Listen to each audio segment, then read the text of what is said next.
Halo.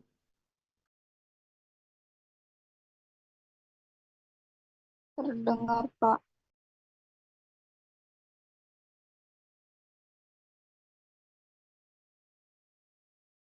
Oke, jadi kita lanjut soal terakhir ya untuk latihan namanya praktikum mandiri kemarin dengan soal penyaluran di komunitas ya.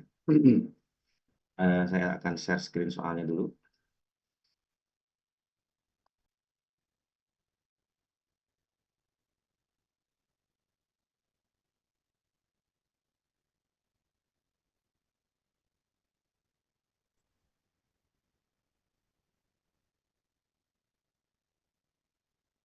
Nah, jadi skenario-nya adalah Anda sebagai apoteker di apotek Anda itu kedatangan seorang tenaga teknis kefarmasian dari apotek lain ya, namanya apotek sahabat, bermaksud untuk membeli obat untuk melengkapi kekurangan dalam pelayanan resep pasien sambil membawa formulir nomor 5.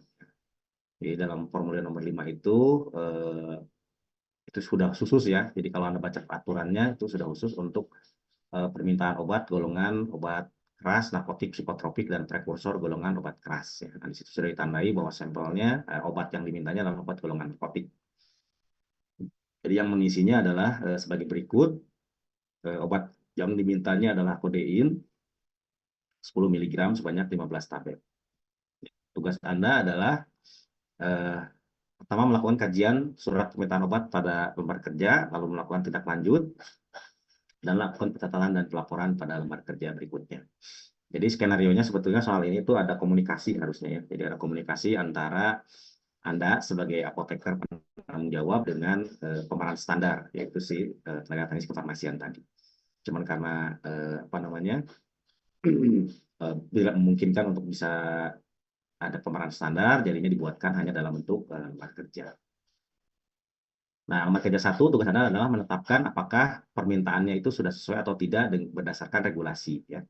Jadi tugas Anda di sini adalah menentukan apakah permintaan tadi itu sudah sesuai atau tidak sesuai dan regulasinya apa. Ya, jadi regulasinya harusnya Anda tuliskan di sini yang sudah tersedia sebetulnya ya di meja kerja Anda.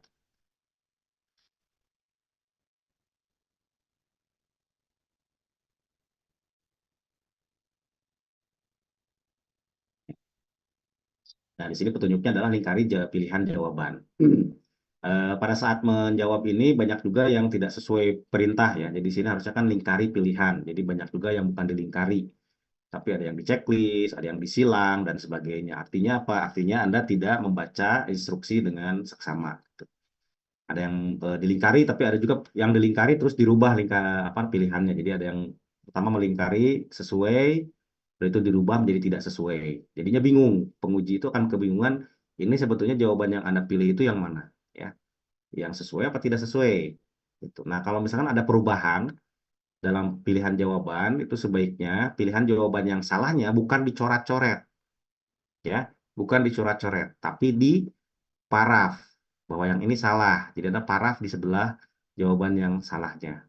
Pilihlah jawaban yang benarnya. Ini kebanyakan tuh dicoret-coret gitu, jadinya kotor dan itu akan mempengaruhi penilaian, ya, terutama dalam aspek sikap dan perilaku profesional. Jadi tidak boleh ada coretan dan sebagainya, itu akan jadi berkurang. Nah, jawaban dari terkait permintaan tadi ini adalah tidak sesuai berdasarkan peraturan Badan POM 24 2021. Apa yang menjadi masalah atau tidak sesuainya? Ya, kalau Anda baca peraturannya ya di ini peraturan Badan POM halaman 40 di poin 4.10 di sini penyerahan narkotik, psikotropik, prekursor, golongan obat keras oleh apotek kepada apotek lain, puskesmas, instalasi farmasi rumah sakit, instalasi farmasi klinik hanya dapat dilakukan untuk memenuhi kekurangan jumlah berdasarkan resep yang diterima. Penyerahan itu harus berdasarkan surat permintaan tertulis ya, surat permintaan tertulis sudah betul, formulir nomor 5 yang sah dan dilengkapi fotokopi resep yang disahkan oleh apoteker penanggung jawab ya. Jadi kalau Anda baca di sini kan sudah jelas bahwa formulirnya sudah betul, formulir nomor 5 yang ini. Tetapi yang menjadi masalah adalah siapa yang mengisinya. Kalau lihat di formulir nomor 5-nya di lampiran Badan POM ini, peraturan Badan POM, harusnya yang mengisi dan menandatangani itu adalah apoteker penanggung jawab. Ya, di sini ada nama apoteker dan nomor SIPA-nya, bukan tenaga teknis kefarmasian. Jadi itu yang salahnya atau yang tidak sesuai dengan peraturannya. Jadi yang di sini namanya sebagai tenaga teknis kefarmasian tadi itu apa namanya tidak sesuai dengan peraturan. Ya. Nah ini kan dia namanya dan jabatannya, dia tenaga teknis kefarmasian dan yang menandatangani. Jadi harusnya di sini ada apoteker penanggung jawabnya dan di sini ditandatangani oleh apoteker penanggung jawab dan juga nomor SIPA-nya. Yang kedua adalah harus melampirkan ini fotokopi dari resep yang disahkan oleh apoteker penanggung jawab. Ya. Nah, dalam skenario yang sebenarnya, jadi ketika sudah tidak sesuai ini, maka permintaan tadi itu harus ditolak. Ya, ditolak oleh Anda sebagai apoteker yang bertanggung jawab di apotek tersebut. Tetapi bukan berarti ditolak terus tidak dilayani lebih lanjut gitu. Artinya di dalam skenario ini apa namanya kalau yang skenario sebenarnya ya ada pemeran standarnya, Anda itu berkomunikasi dengan yang bersangkutan itu adalah untuk memperbaiki permintaannya, yaitu menggunakan formulir nomor 5-nya diisi dan ditandatangani oleh apoteker penanggung jawab. Gitu. Jadi di sini rekomendasinya adalah diperbaiki. Gitu. Nanti di dalam prakteknya atau di dalam skenario-nya tadi, si TTK tadi akan memberikan lembaran surat permintaannya itu yang sudah diperbaiki dan dilampirkan fotokopi dari resep yang sudah disahkan oleh apoteker penanggung jawab. Ya, ini dicap dan ditandatangani oleh PJ. Jadi di sini permintaan yang pertama ditolak, tetapi informasi lebih lanjut adalah harus diperbaiki. Nah, perbaikannya apa? Ada 2 poin penting tadi. Yang pertama adalah harus ditandatangani oleh APJ, dan yang kedua harus melampirkan fotokopi resep yang disahkan oleh APJ. Ya. Nah, tugas berikutnya ketika sudah diperbaiki, maka Anda sebagai apoteker yang akan menyerahkan obat narkotik tadi harus membuat laporan ya pengeluaran obat berdasarkan permintaan antar sarana. Jadi di sini jumlah rangkap surat pesanan yang harusnya dibuat berapa rangkap? Tadi sesuai dengan peraturan Badan POM dibuat sekurang-kurangnya 3 rangkap. Ya, lalu dibuatkan rekapitulasi dalam laporan narkotiknya adalah Anda tempatkan itu ada di kodein 10 mg sesuai dengan permintaan. Anda perhatikan di sini stok awal ada berapa? Ya. Stok awalnya ada 35, maka pada saat Anda melayani atau mengeluarkan berdasarkan permintaan tadi sebanyak 15 tablet, maka tuliskan di dalam kolom pengeluaran pada bagian sarana. Jadi ada 3 bagian ya untuk pengeluaran, ada resep, ada sarana, ada pemusnahan. Maka masukkannya di bagian sarana sebanyak 15 tablet. Berapa sisa stok akhir pada bulan berjalan ini? 35 kurang 15, yaitu 20. Ya. Nah, ini juga banyak yang masih salah dalam pengisian rekapitulasi laporan narkotik atau pengeluaran penggunaan obat narkotiknya ini. Jadi banyak yang tidak bisa menuliskan harus dimasukkan di mana dan berapa jumlah akhirnya. Ya, ada yang salah menuliskan, ada yang tidak mengisi dan sebagainya. Itu berkaitan dengan soal penyaluran obat antar apotek ya, terutama obat golongan narkotik. Jadi di sini tugas Anda itu untuk melakukan kajian permintaan obat ini ya berdasarkan regulasi yang berlaku. Maka Anda harus hafal dalam peraturan itu seperti apa seharusnya ya. Jadi saya juga menemukan ada yang menjawabnya itu di sini ya kesesuaiannya ada yang menjawab sesuai, terus ada yang diterima langsung dilayani dan sebagainya. Tapi ada juga yang di sini di dalam ini ya ada yang menuliskan bukan peraturan, ada juga yang menuliskannya harus pesan ke PBF dan sebagainya.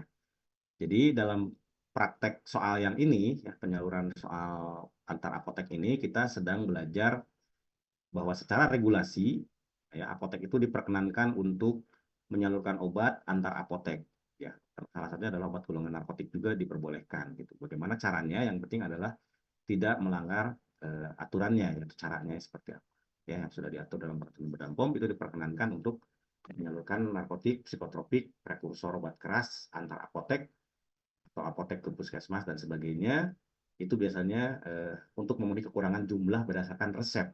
Ya, jadi harus syaratnya itu adalah ada resep dulu yang diterima, lalu melengkapi kekurangan obatnya dan harus dilampirkan juga fotokopi resep yang sudah disahkan oleh PJ. Oke, silakan jika ada yang ingin didiskusikan.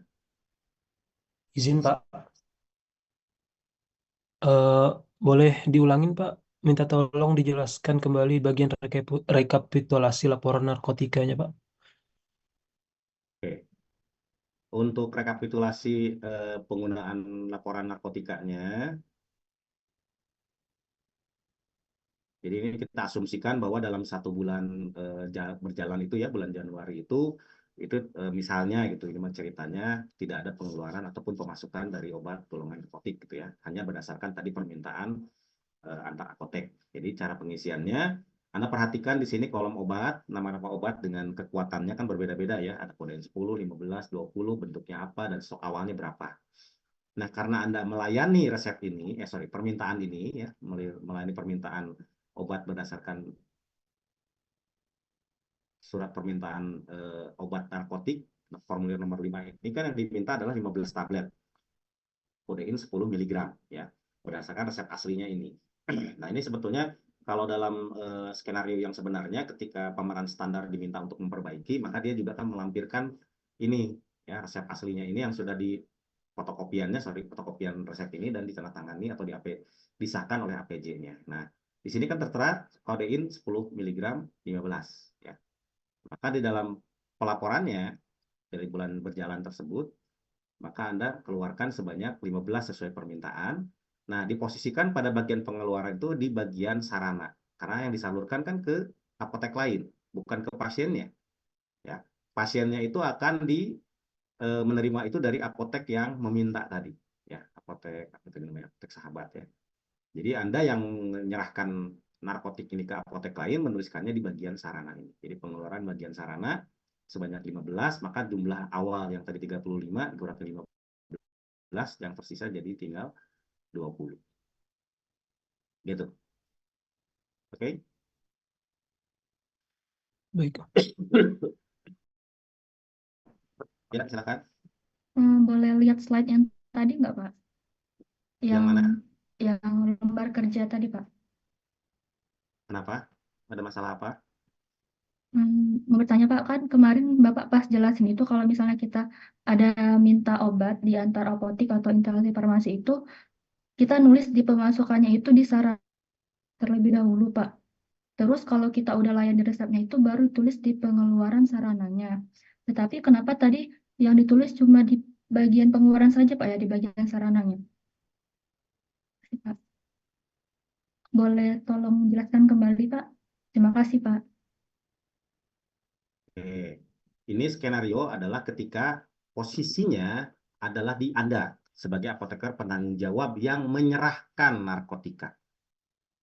Ya, Anda yang menyerahkan narkotika ke apotek lain, maka menuliskannya hanya di bagian pengeluaran. Kalau waktu responsi, itu ada 2 skenario. Yang skenario pertama adalah pada saat Anda bertindak sebagai apoteker yang menyerahkan narkotika ke apotek lain. Yang satunya lagi adalah Anda bertindak sebagai apoteker yang menerima narkotik dari apotek lain. Paham? Jadi kalau Anda yang bertindak sebagai apoteker yang menerima narkotik dari apotek lain, maka menuliskannya di bagian pemasukan, yaitu di bagian pemasukan sarana. Ya, ada PBF, ada sarana kan. Pasti di sini stok awalnya harusnya 0, tidak boleh ada isinya. Kenapa? Ya kan Anda nggak punya gitu. Ya, gitu. Nah, kalau di sini kan Anda hanya bertindak sebagai apoteker di apotek yang menyalurkan narkotik ke apotek lain. Jadi Anda hanya menuliskan di bagian pengeluaran. Anda kan tidak menerima apa-apa. Ya, jadi jangan bingung. Yang menerima itu adalah kalau Anda bertindak sebagai apoteker yang minta narkotik ke apotek lain, Anda akan menerima kan narkotik dari apotek lain. Maka Anda harus masukkan di sini pemasukan bagian sarana. Ya. Kalau Anda sebagai apoteker yang menyalurkan narkotik ke apotek lain, maka tulisnya hanya di bagian pengeluaran, di bagian sarana. Oke, paham ya? Paham, Pak. Terima kasih, Pak. Izin Pak. Ya, silakan. Tadi kan terkait dengan kasus sebelumnya itu kan ditolak Pak ya. Apakah tetap harus kita isi rekapitulasinya ini Pak? Kan Karena kan yang diperbaiki, oh ditolak tapi diperbaiki. diperbaiki. Ingat loh, Anda tuh lagi jualan ya. Masih ingat waktu responsi saya sampaikan, Anda itu jualan. Kalau Anda tolak terus, udah begitu aja tolak, itu kan omset jadi nggak dapet. Jadi Anda berikan, sampaikan skenarionya, kalau di soal yang sebenarnya itu ada pemeran standar ya sebagai TTK-nya, Anda komunikasikan. Permintaan dengan surat permintaan ini yang diisi oleh TTK itu tidak bisa dilayani karena tidak sesuai peraturan, ya, alias ditolak kan, tapi bisa dilayani kalau diperbaiki. Nah, cara perbaikannya apa? Kan di situ sudah dituliskan. Pertama harus ditandatangani oleh apoteker penanggung jawab, yang kedua harus melampirkan fotokopi resep yang disahkan oleh APJ. Paham ya? Jadi sebetulnya tidak selesai ditolak gitu. Ceritanya setelah ditolak diperbaiki. Nah, apa namanya, di soal yang sebenarnya si TTK tadi mengeluarkan surat permintaan yang sudah diperbaiki. Jadi ceritanya sudah diperbaiki, ada lampirannya, maka Anda sebagai apoteker melayani akhirnya. Jadi bisa dilakukan apa namanya, diterima dan dilayani. Ya, yang pertama, permintaan pertama ditolak karena yang mengisi adalah TTK, yang menandatangani adalah TTK dan tidak melampirkan fotokopi resep yang disahkan oleh APC. Oke, paham ya? Paham, Pak. Terima kasih, Pak. Oke, silakan